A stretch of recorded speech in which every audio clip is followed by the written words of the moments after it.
Everyone should have got a gong up there, you know. They really should have. There were so many acts of bravery there. So we gave them grenades and we gave them instructions. When the enemy comes, you must throw the first grenade at the enemy and kill yourselves with a second grenade. Oh, I think killing men at close range was the most horrifying thing, to see their eyes just about turn up.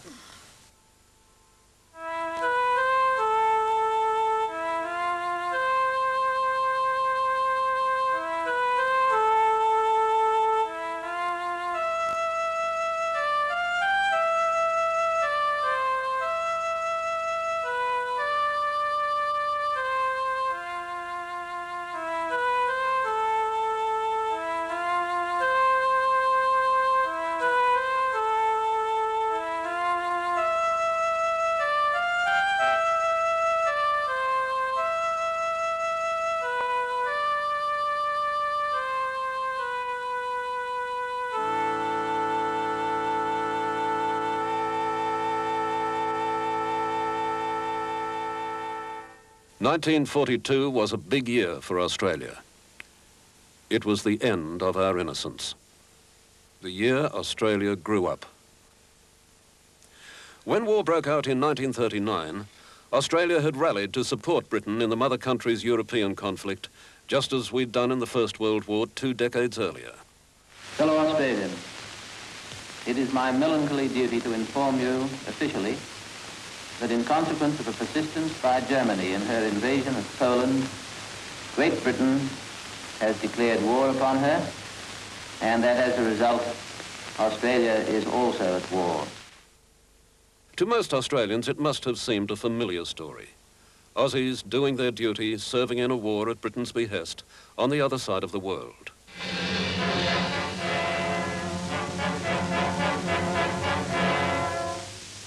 But Japan's unprovoked attack on the United States Pacific Fleet at Pearl Harbor in Hawaii in the early hours of December the 7th, 1941, changed all that.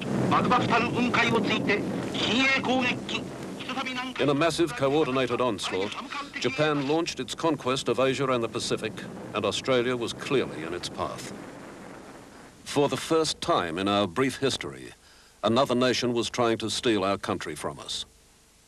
It came as a big shock.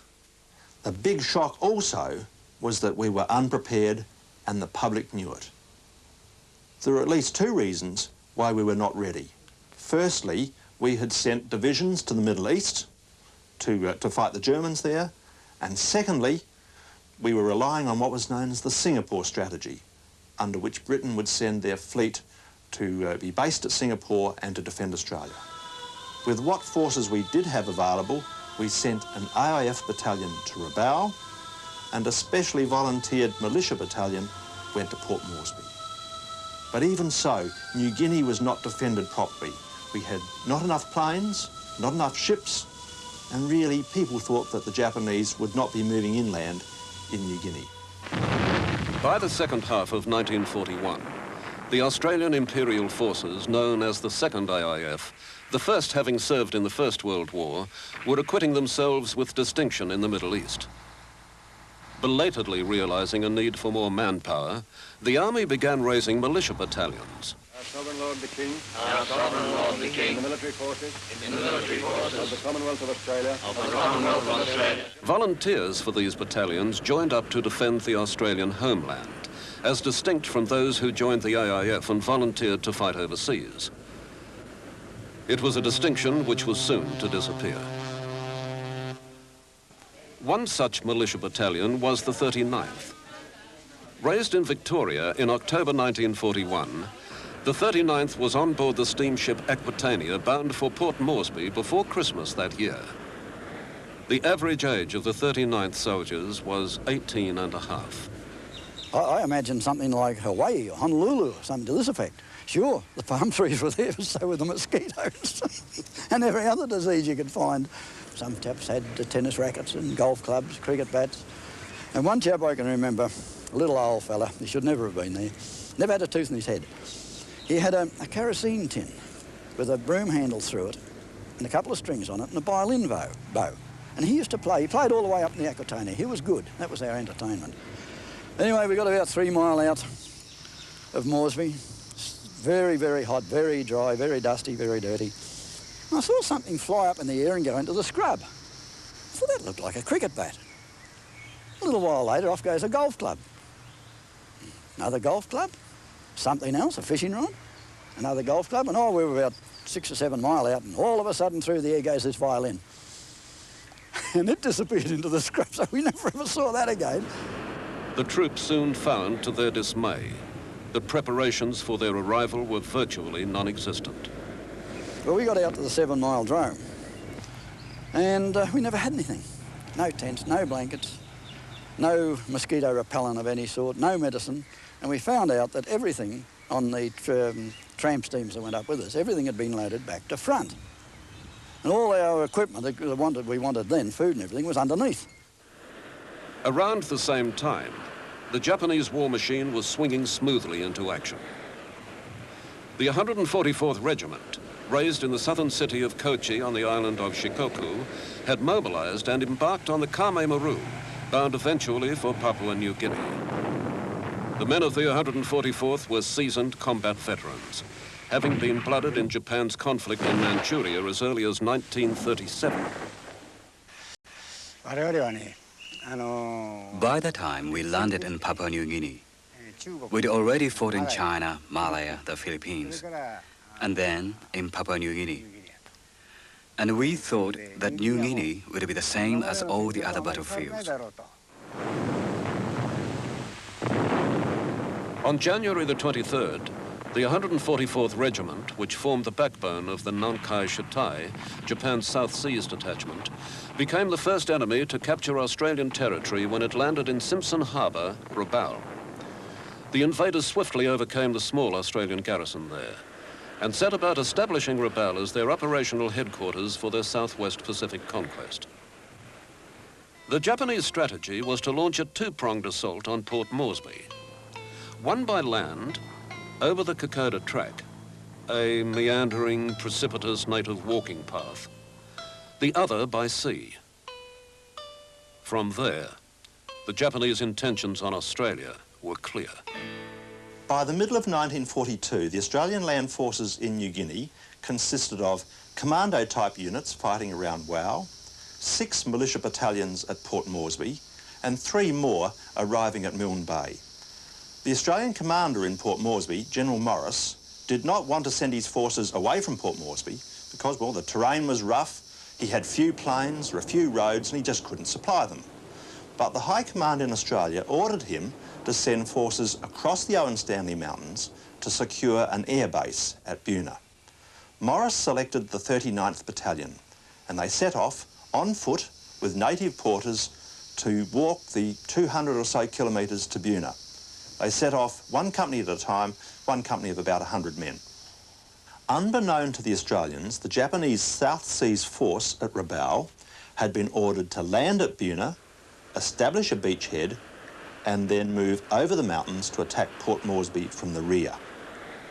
On the morning of the 22nd of July, the Japanese advance party of about 2,000 men landed at Buna and moved rapidly inland towards Kokoda. They'd soon be confronting the lead company of the 39th Battalion, about 100 Australians against 2,000 Japanese. Our morale was so high as we were to advance to Rabaul and attack and occupy it. The voyage was long, and some got homesick, and everybody was pretty tired. Even so, we were still high in spirit and left Rabaul for Buna at night in order to capture Moresby. At that time, it was very touching. Looking at the ocean, I was filled with emotion. We left our ship offshore Buna and moved into landing craft in the dark of night to advance. However, we didn't have much knowledge about the Buna area. After landing at Buna, we found a jungle and really had a difficult time. Nick Dorada was in his village near Buna, when the invaders arrived. He relives that moment.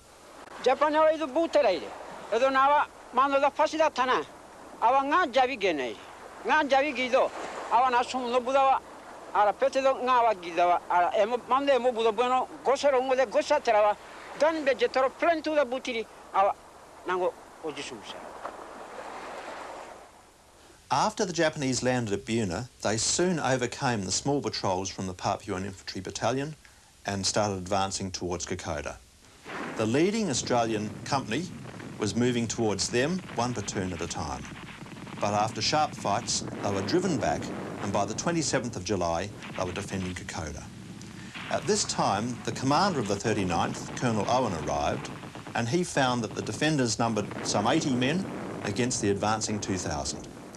He asked General Morris in Port Moresby to send reinforcements by air. Morris had only 2 planes, but he sent the planes off. But when the pilots arrived, they could not see what was going on the ground, and they were ordered to return to base.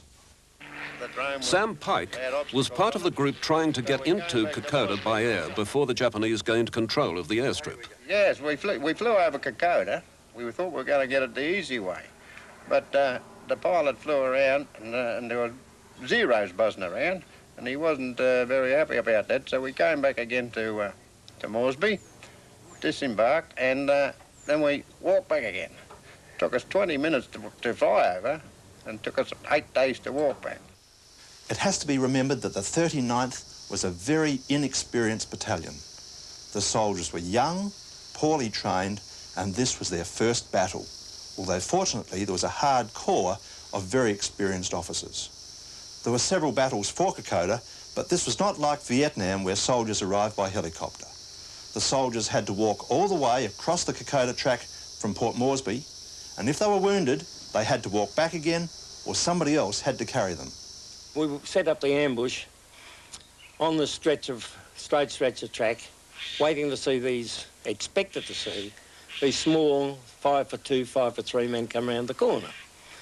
To our amazement, when they did come round the corner, there are 6 foot or more and they're wheeling push bikes. And considering what the track was like, we thought that was rather funny. The initial surge of the Japanese saw them overrun Kokoda as the Australians fought a courageous campaign of hit-and-run skirmishes. After capturing Kokoda Hill, we started to attack at the foot of the Mount Stanley, where we encountered very strong resistance from the Australian forces. We spent 3 or 4 days there. We understood that Australian forces withdrew, so we started to advance. Then we saw 3 Australian soldiers set machine gun in position and wait for us.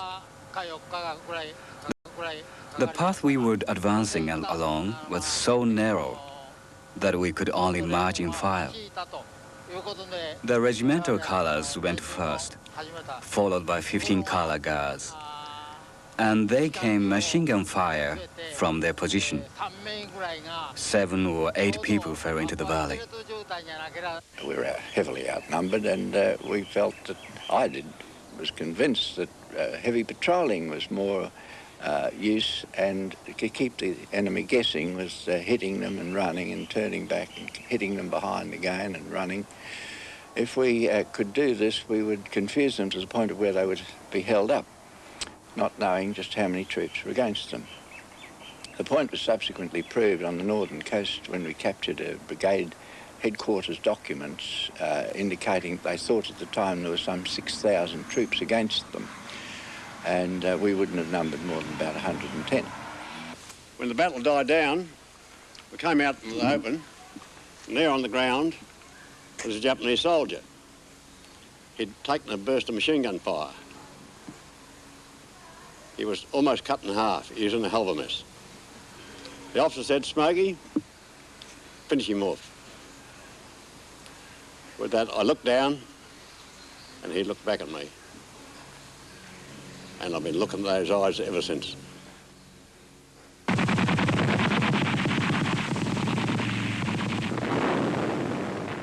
Unlike the Gulf War, which was a bit like a computer war, this was an intensely personal war as the soldiers fought man to man as they withdrew up the mountains towards Isurava, where the battalion would hold out waiting for the reinforcements to arrive. During the fighting for Kokoda, the commander of the 39th had been killed, and he was succeeded here by Colonel Ralph Honour, who was back from the Middle East where he had a really splendid record. Honour rallied the battalion, waiting for the reinforcements. Firstly, the 53rd Militia Battalion, and then a bit later, the 2nd 14th AIF Battalion back from the Middle East.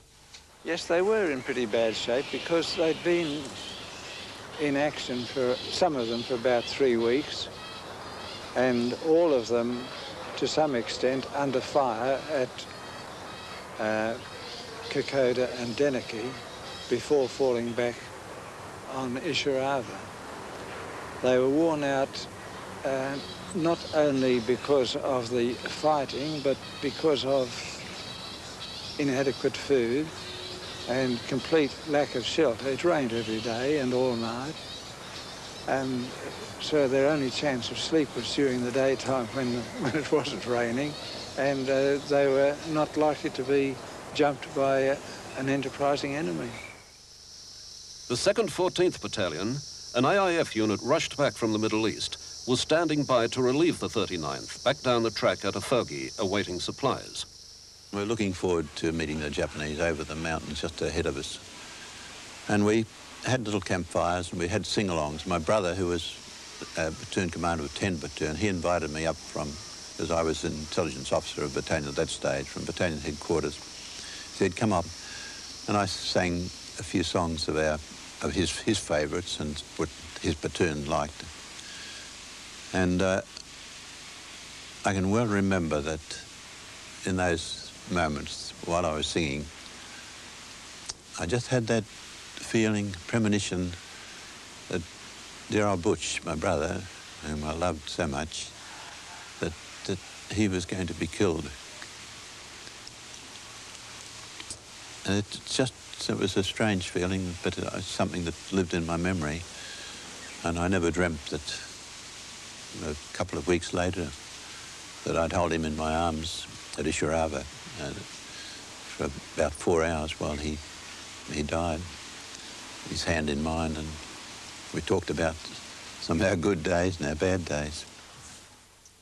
The Battle of Isurava, one of the most ferocious and crucial in the Southwest Pacific Theatre, began on August the 26th, when the battered remnants of the 39th Battalion were set upon by an enemy overwhelmingly superior in numbers and firepower. While the Australians were desperately trying to reinforce the 39th Battalion up there at Isurava, the Japanese had sent the remainder of their force to Papua. And General Horry, commanding the South Seas Force, for the coming battle would have 13,500 Japanese, and 10,000 of these would be combat troops against perhaps 500 Australians. During the battle, we had advanced about 200 meters. And I remember that an Australian soldier, wearing just a pair of shorts and stripped to the waist, came running towards us, throwing hand grenades at us. And I remember thinking at the time that this was something that would be very hard for a Japanese soldier to do. Even now, when I think about it, I'm affected by the memory of this warrior. I suppose the Australians had a different motivation for fighting, but this soldier, this warrior, was far braver than any in Japan, I think. And when I think about it, now it still affects me. They should have bypassed us by going along through Naro and along the Naro Ridge to Alola, cut us off from our supplies, our water, and we'd have been finished as a fighting force. They didn't do that, and I think it was a grave lapse on the Japanese commander's part that he did not do that instead of throwing his troops at us where we were dug in and where we could kill them in a ratio of possibly 10 to 1. There is a big advantage for a defence which is built in, sitting in weapon pits, firing at people, coming at them and not knowing exactly where they are. I think the Japs lost out tactically on not wiping the 39th out at Isurava. But as for their actual fighting capacity, they were good troops, they were good trained troops, and they were seemingly fearless. Almost fanatical in their fearlessness. We got a message from Port Moresby that the 2nd 14th were on the way, and they had to fight to the finish. There was no give-in at all. We had to stay there, fight till death. And that was a bit horrifying. I thought, well, I won't see my family again, I won't see Australia again. But I was prepared, like the rest of us, to stay there and fight to the finish. You need a special kind of courage. When you draw your sword and point it forward like that, this is a display of your own courage as well as a signal to the men. It doesn't just mean, right, we are going to attack now. In that sense, it is a signal, but also as a deeply linked to your personality and courage. It's like in music when the conductor raises the button to the orchestra. It's the same as music. However, instead of raising the button, you draw your sword and say, charge. You give the order. Obviously, you are not trying to cut the opponent. It's in order to get everybody up and into the attack. The first reinforcements of the 2nd 14th arrived at Isurava on the afternoon of the 26th of August in the nick of time. We would have been wiped out that evening or the next morning if we had stayed there. And I was going to stay there because the reinforcement was promised. And I was just hoping like hell it was coming, because if it hadn't come, we'd have been done. I couldn't implement a plan of withdrawal in the face of an incoming reinforcement. We had to stay, they had to get to us. The rest of the 2nd 14th arrived on the 27th and 28th of August, but by that time there were 4 battalions of Japanese attacking us, and I advised Brigadier Potts, who had taken command of Maroubra Force, that I couldn't leave the 2nd 14th alone to face them because it was more than enough for 1 battalion. So our fellows had been promised relief for the past week and were ordered out, were then ordered to stay on. When I arrived, we saw what was left of the 39th. We'd heard what they'd been through, and I was personally surprised to see that men who looked so down and out could come back for more. They were volunteering to stop with us, and we were gratified because we needed every person.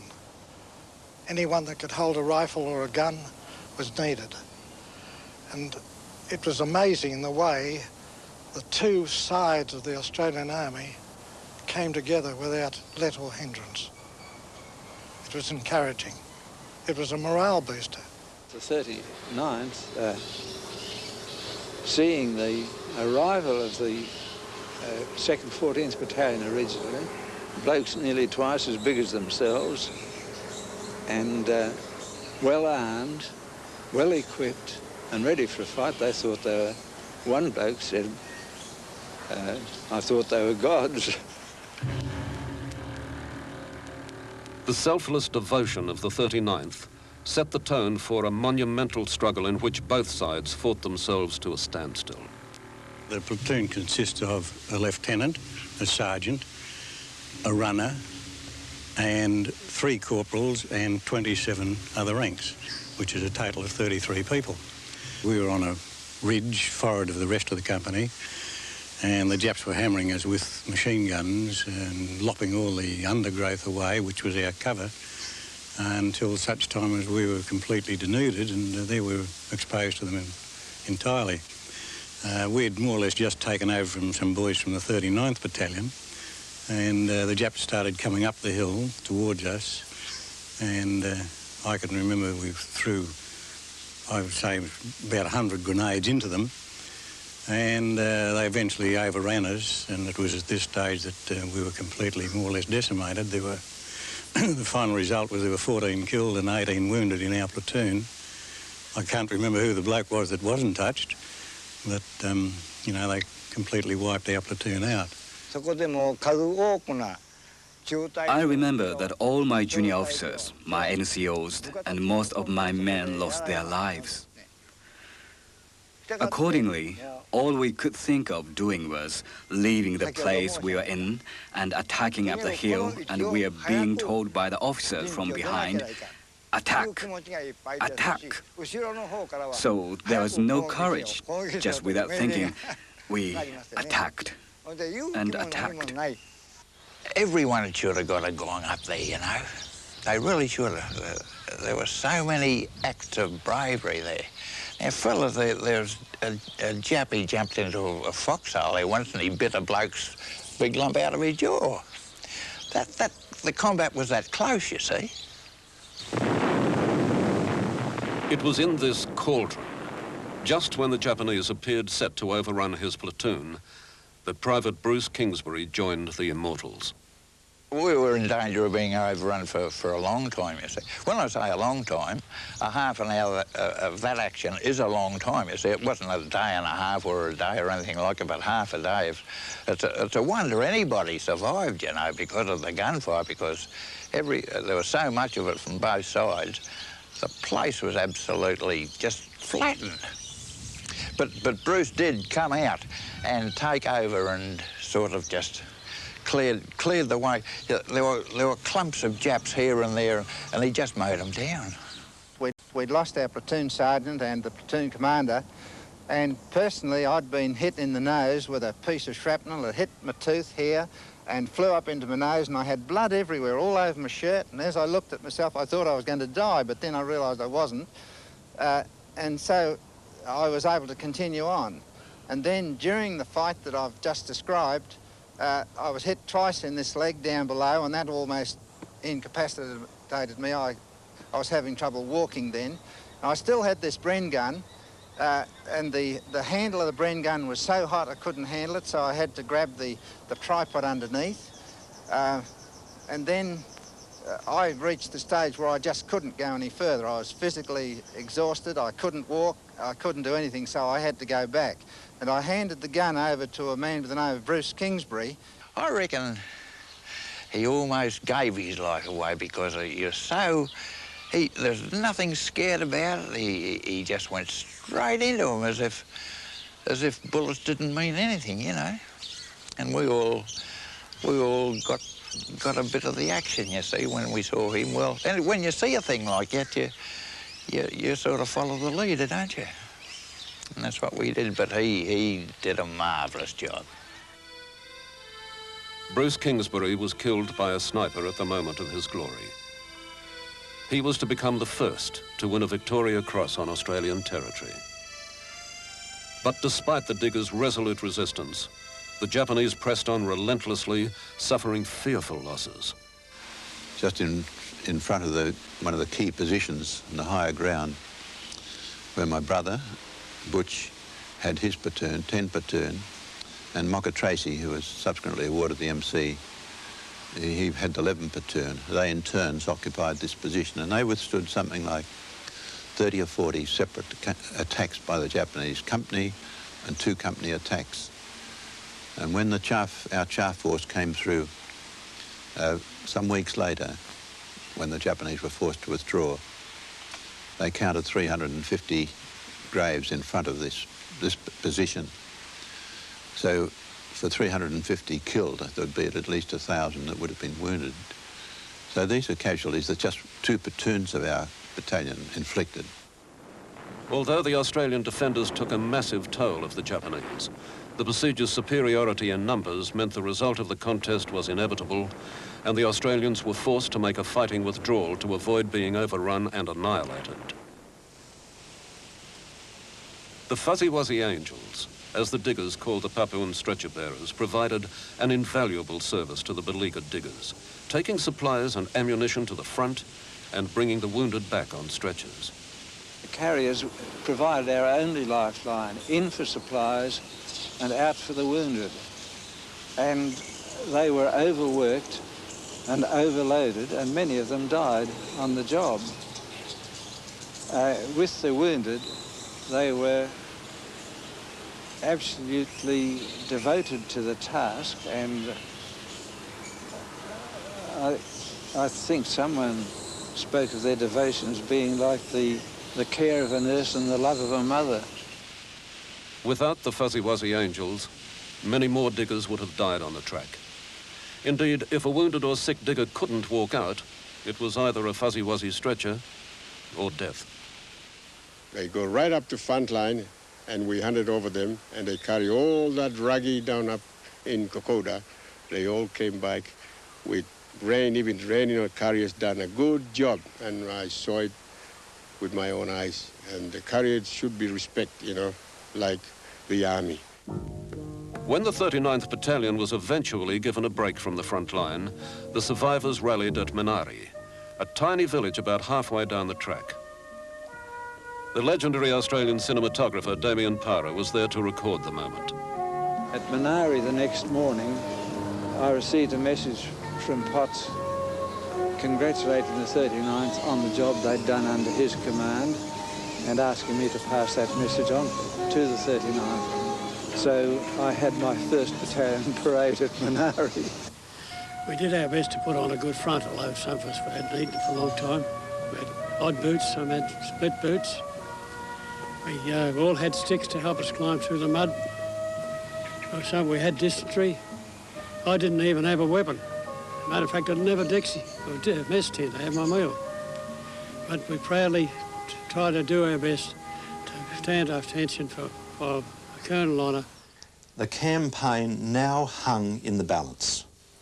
The real cause for the near disaster on the Kokoda track was a faulty strategic appreciation in Australia. General MacArthur had his eyes on a spectacular offensive against Rabaul.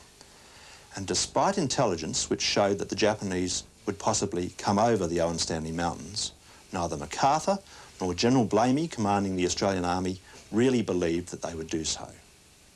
About this time, there was a tendency to panic in some elements of the Australian government, and this put pressure on the senior Australian commanders. MacArthur and Blamey felt that their own positions were under threat, and when things went wrong in New Guinea, they tended to blame the men on the spot. And of course, this has left a legacy of bitterness from the men who were there on the spot. I can't credit Blamey with any military intelligence. They were given all the information they had, and they refused to accept it if it wasn't what they wanted. They refused to accept that the Japanese were attacking us, and we were holding them against immense odds. And they decided that, or at least MacArthur decided, that they had to publicise that the Australians were retreating.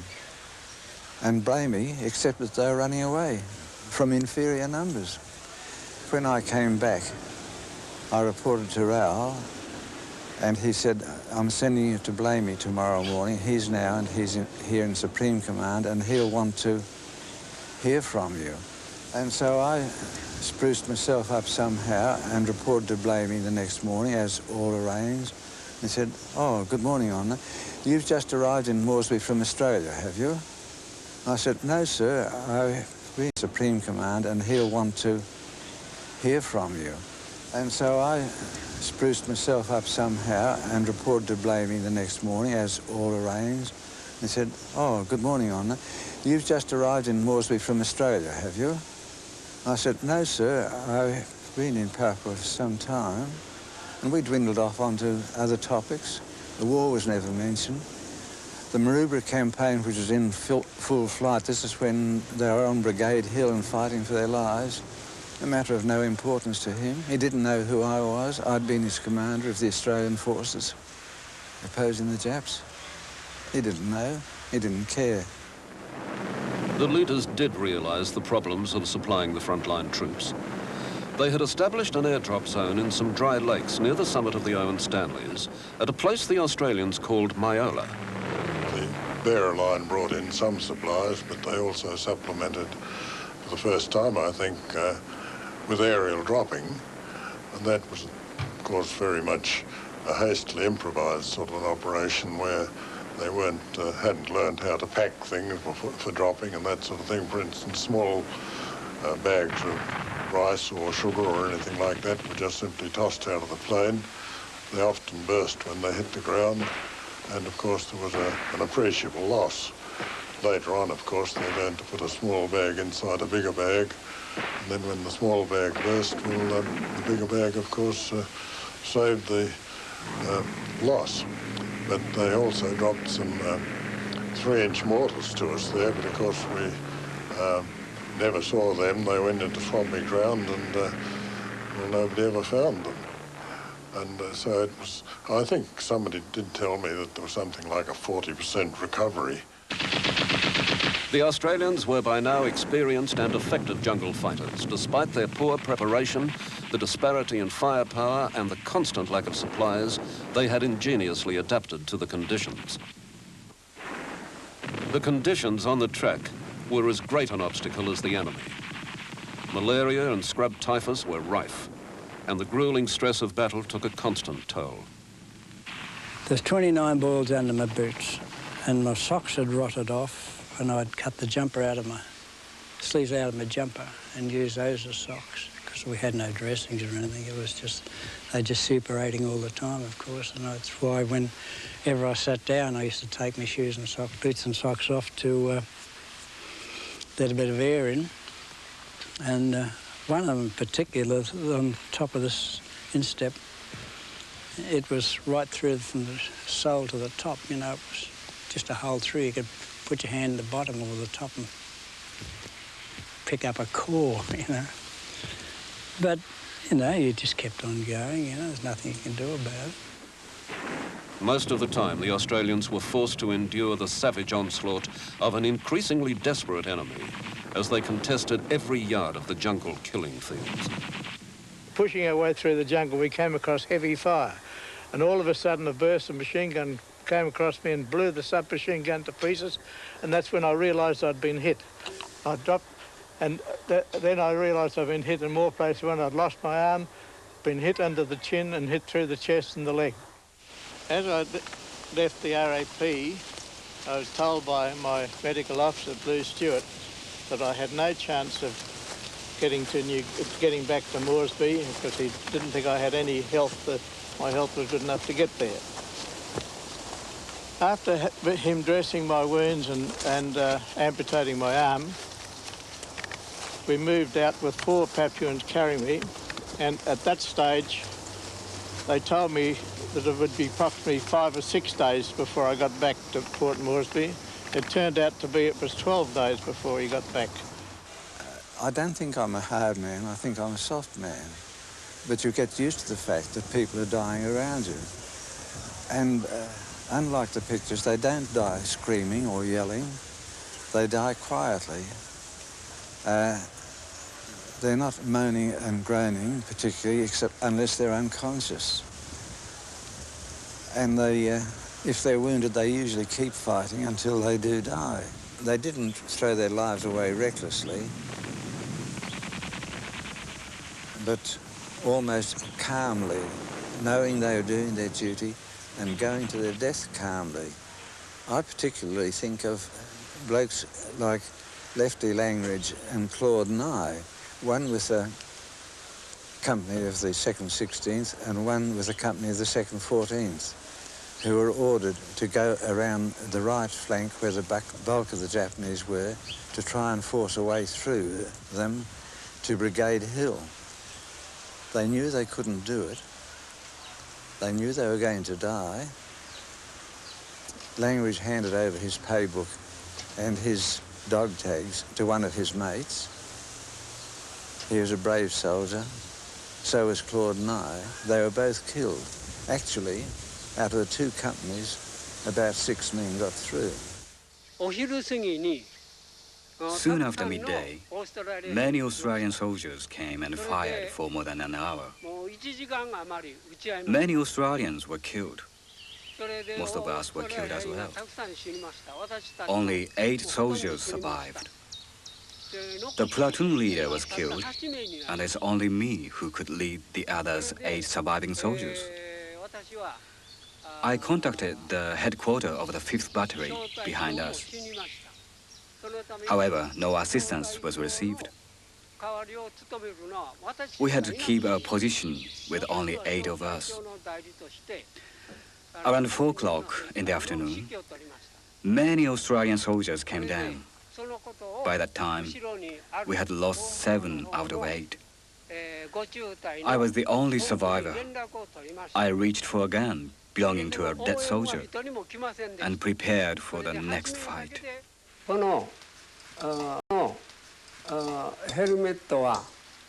This is my helmet. I was wearing this at Efogi when an Australian put the barrel of a brain gun against my helmet and pulled the trigger. I tried to jump out of the hole I was in. Just as I jumped up, he pulled the trigger and the bullet broke my helmet. But I wasn't shot in the head. I was shot twice in the shoulder.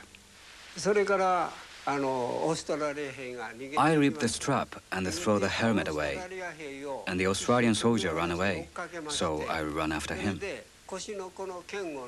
And I pulled out my bayonet from my hip, and I stabbed the Australian. I stabbed him here, but it hit his rib bone, and he didn't die. The Australian pulled out the bayonet because it was hurting him, and he kicked me in the stomach. I was thrown head over heels, but I knew that if I didn't do something, I'd be shot. So I grabbed him in bear hug, but I was wounded, so I couldn't use my right arm, so I only used one arm. So I grabbed him with one arm, but he was a big man. He had a bayonet in his belt, so I pulled out his bayonet and I stabbed him with his own bayonet. The Australian soldier said, "Ooh," and fell down. There was a tree, and he was lying down next to the tree like this. Every so often, he would lift his head up and look at me. I had also been shot, and I'd lost a lot of blood, and I couldn't see anymore. I was lying on my back and looking at the Australian. Every time he lifted his head, it sounded as though he was going to get up. So I would start to get up as well. And then the Australian would fall down again, lie down again. And we continued doing this all night, looking at each other and doing our best. When morning came, the Australian soldier was dead. Corporal Kokichi Nishimura of the 144th Regiment was one of the many whose lives were irreparably affected by the Kokoda track. Amidst the carnage at Efogi, Nishimura-san made a solemn promise. Those of us who were left promised each other that those who survived would come back after the war and pick up the bones of those who died. I feel the promise is a duty, which I must fulfill for the rest of my life. Actually, I have a wife and child, but when I decided to go to Papua New Guinea, my wife and my child opposed this. But I decided to sell off my land, all my assets, cut all my links with my family, and return to Papua New Guinea as a single man, and carry out my promise to my comrades who died in the war. And that's exactly what Kokichi Nishimura did in 1979. From his tiny base in Popondetta near the track, he has spent the last 12 years honoring his promise to his fallen comrades. At the Battle of Efogi, my platoon consisted of 42 men. The others all died. At the moment, the only person who came back from the Battle of Efogi is me, and me alone. And because I have the duty to fulfill my promise, I'm still trying hard to keep my promise to my comrades. It's now 40-something years since the fight at Efogi ended, and I've finally been able to start collecting the skeletons. Whenever I go looking for skeletons, all that's left is legs. There's no upper bodies to any of the skeletons. And all the legs always have boots on their feet. I think that maybe they're waiting for me. If I dig a hole next to the feet I find, again I find more legs with no upper body, and again they've got shoes on. And they're waiting for me. No matter what skeleton I find, there's always only the legs. Only the legs. To me, that means that my friends are waiting for me. The upper bodies have gone, but the legs and the shoes are waiting for me because they want me to take them home to Japan. The 2nd 16th and 2nd 14th Battalions continued their gallant rearguard fight until they were down to a handful of fit men. They made their final stand at Isurava. It was a dreadful battle in many ways because we'd gone over, in our battalion, 546 strong, and at that stage we were rapidly reaching our final figure of 90. We were sitting on a forward slope at Isurava, and the Japs were there with their heavy guns, their infantry weapons and their mountain gun. And one by one they picked our fellas off. And it was a dreadful position to be in. The fellas were tired, and to see their mates just going one by one at every sound of the mountain gun was pretty devastating. And every shot somebody got killed. I think there were 7 killed on the day. This bloody thing would go off. All you'd hear was crack over your head and duck. It was too late to duck. It was there. Sidney Johnson, I suppose, was the worst hit. He was a band sergeant. Shouldn't have been there at all. Sid had a hole that size in there. The field dressing, the big one, just sat in it. And Sid said to me, he said, "Dad, save me." And he was talking through there, not through here. He was breathing through there. We got him out, but... We worked really hard and finally got up to the mountain at Isurava. We looked down and we could see the sea. We could see the searchlights from Port Moresby. We'd gone more than 90% of the way toward the goal. But our stores had run out. Our rations had run out. The initial plan was for the 144th Battalion to attack. A frontal assault down the hill against the Port Moresby, while men from other units landed from the sea behind Port Moresby. But that plan failed because Guadalcanal was threatened, and the men were sent off to Guadalcanal. Because we couldn't do it, the order was issued to fall back and go back down the track. The tide of battle had turned, and the Japanese found themselves plagued by the same supply and reinforcement problems which had dogged the Australians earlier. But while the Japanese advance had petered out, the resolve and courage of the individual troops held firm, even under the most extreme pressure, as they fought a withdrawal back to the beaches at Buna and Gona, where they had landed some 2 months before. The 3rd Battalion was overrun by Australian troops. There were many deaths. Australians came to within 5 meters of the regimental flag. I remember now what they said. Fire, fire, quick, quick, I decided the regimental colors were in danger because the enemy had come so close, and so I shouted to the commander of the battalion, "What shall I do with the flag?" And he told me to burn it. It was a custom that whenever the flag was destroyed, the flag bearer had to die with it. Usually, we would put gasoline on the flag and set fire to it with the match, but there was no time. So I saw toward the left there was a hut on fire. So I held the flag and threw gasoline over my steel helmet and onto my body and jumped into the hut. As soon as I jumped into the hut, the flag and myself burst into flames. I intended to die, but as soon as I jumped into the hut, it was extremely painful and I rolled around on the floor. I fell in the well on the floor and of course the flame went out. I was no longer burning. It became dark, and when it became totally dark, the Australian troops pulled out. Then the representative of the battalion commander, a man named Shimada, came to me and said, "What did you do with the flag?"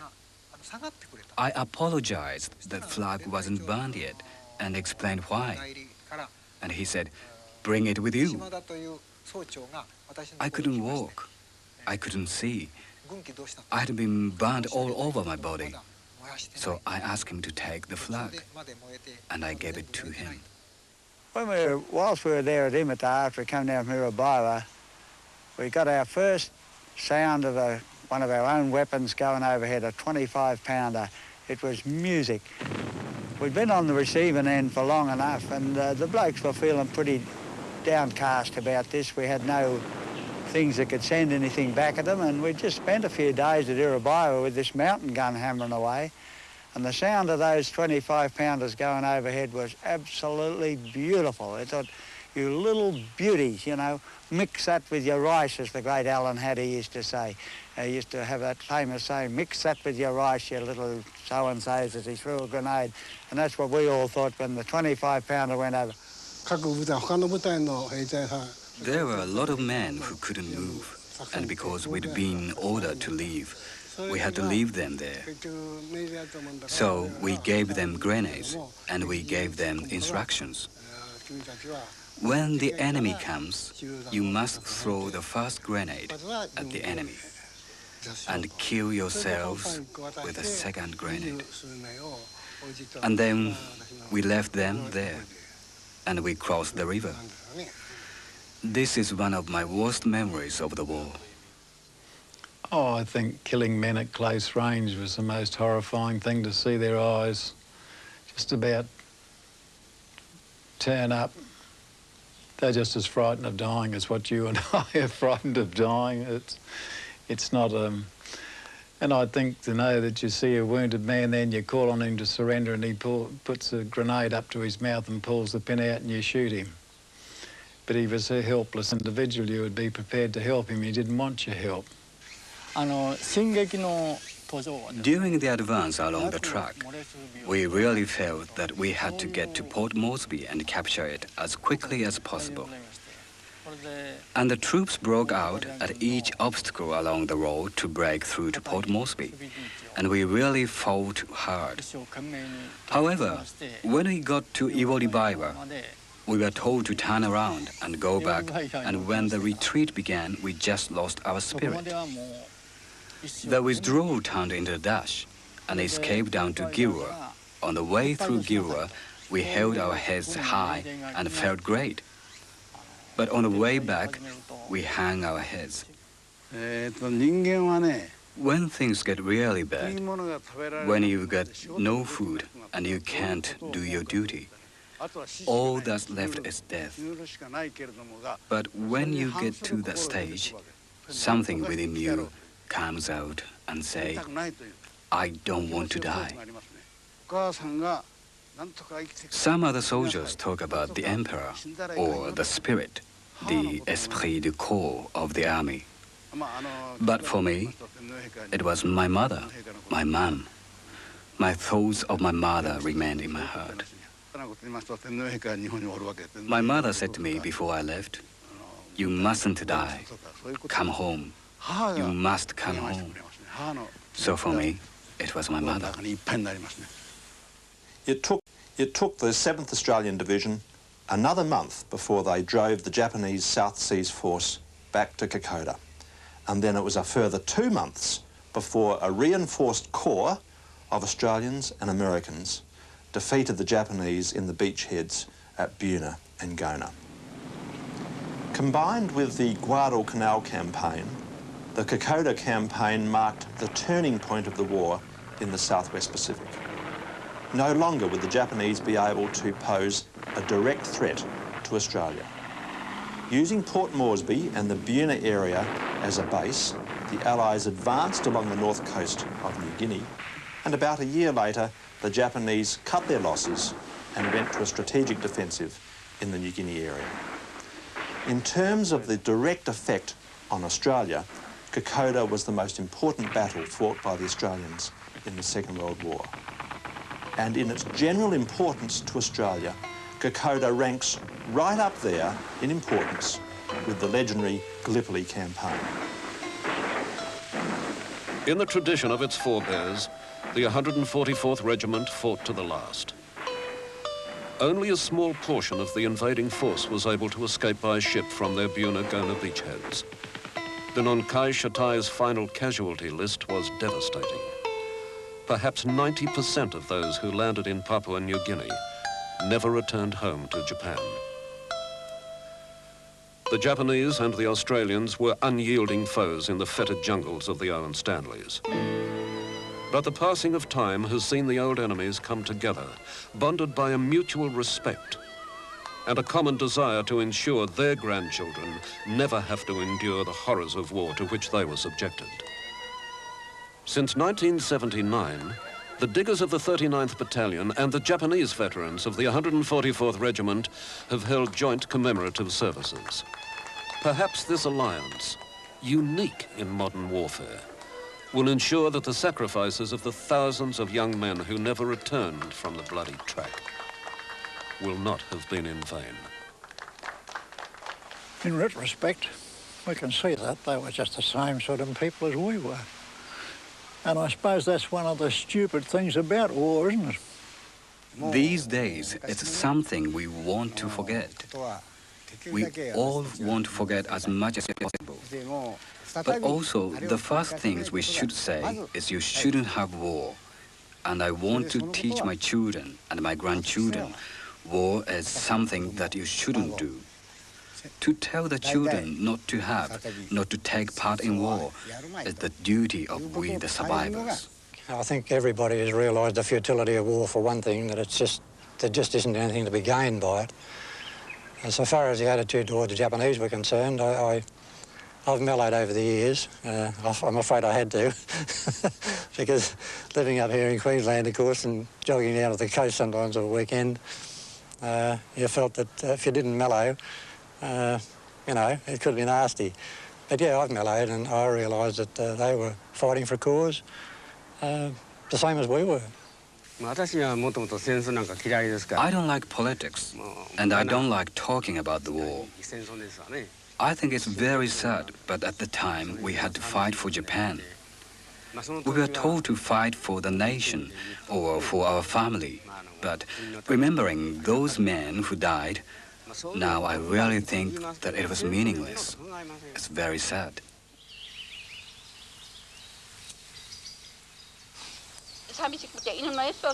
When I was little, I was lonely and used to take my dog Esu to the beach.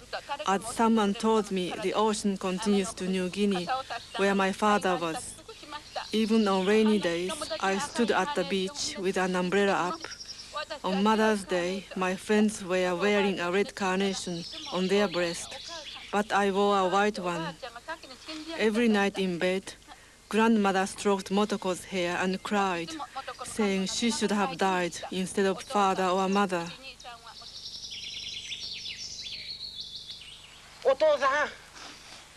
Father, I have come to see you. Thanks to your fellow soldiers of the Koch New Guinea Association, I came to see you after 49 years. I am very sorry I didn't come earlier. I have erected your tombstone. I will come to see you again.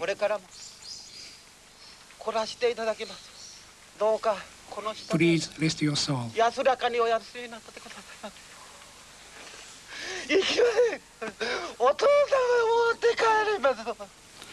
I want to take you home, Father. Father, I want to take you